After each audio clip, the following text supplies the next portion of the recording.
preparing a case of plunder against former Speaker Martin Romualdez and former Senate President Jesus Escudero. That was passed upon by the two houses, and how many things happened to have been implemented because of that budgetary process. Conspiracy. Sapagkat tila ginagawa nila imposible ang plunder maging krimen. Kaya ito po nasa sa kanila na. Ibibigay namin ang responsibilidad sa Korte Suprema upang maglahad ng tamang patakaran tungkol sa plunder.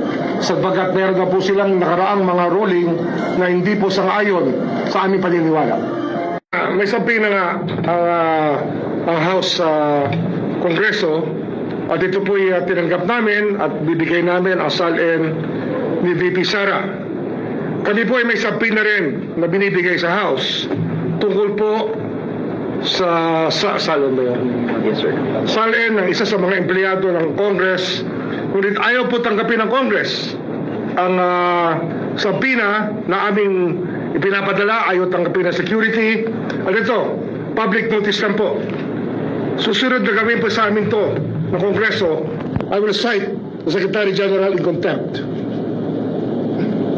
At hindi ko may papayag na baliwalain nila ang Office of the Ombudsman. At ang sampinang yon ay nauukol kay Safronio Gabunada, isa sa mga House employees. Ang rango niya yata ay Deputy Secretary General. At ito po tungkol sa mga plunder cases din na aming hinahanda sa mga congressman na kinauukulan. Flood control related. At tataka kayo, hanggang ngayon wala pa rin ang mga SALN ng Kongreso. At ito, fair warning na naman sa Secretary General na hindi po kami papayag. At sa linggong ito, pag hindi namin nakuha yung mga SALN na una namin hiningi, ay sususpindihin ko po siya mula sa posisyon. Magkasubukan na po ang ating legal system kung ito po ang kinakailangan. Meron po ba yung House kung sila tumangkin at meron mga opisyal na tumangkin? Wala sa akin, wala akong dahilan dyan. Kung gusto may paraan, kung ayaw may dahilan. Hindi kami bumapayag sa kahit ano pang dahilan.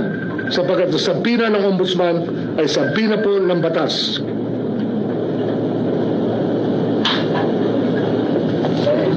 Itong sampina po, first of all, ay para ibigay po ni Mr. Sofronio Gabunada sa inyo yung mga SALN. Isang congressman lang po or multiple individuals? SALN niya mismo.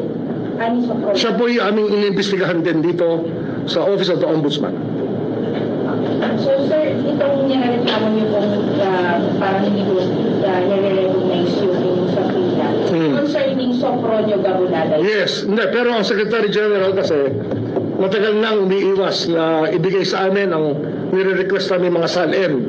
At ito po ay magkakaroon tayo ng medyo problema sapagkat ito po ay tungkulin nila sumunod sa kautusan ng Ombudsman.